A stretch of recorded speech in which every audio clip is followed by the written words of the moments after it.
Le meilleur des mondes est un roman dystopique de l'écrivain britannique Aldous Huxley, publié en 1932.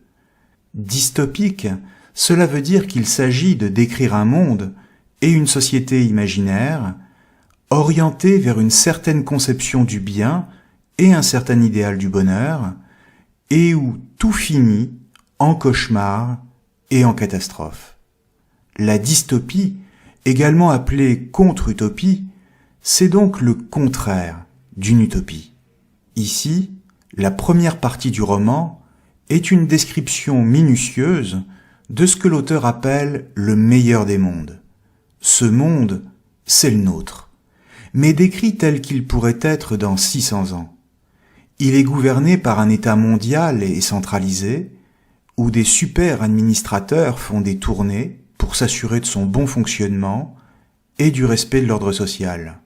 C'est un monde où les individus sont conçus dans des laboratoires extrêmement sophistiqués et programmés génétiquement à l'avance dans des flacons pour y occuper plus tard une place précise.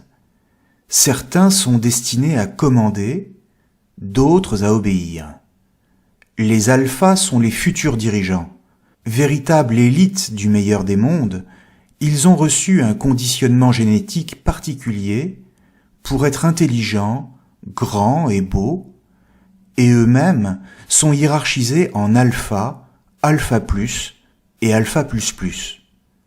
Puis viennent les bêtas, classe légèrement inférieure destinée à des fonctions de cadre moyen. Et enfin, les classes inférieures, les gamma, les delta et les epsilon, lesquels sont les moins doués, les plus petits et les plus laids.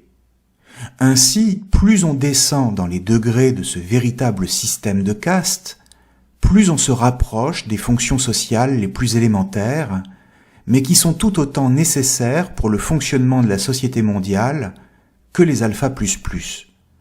L'enjeu, c'est que chacun soit à sa place, afin de maintenir la paix et la stabilité sociale.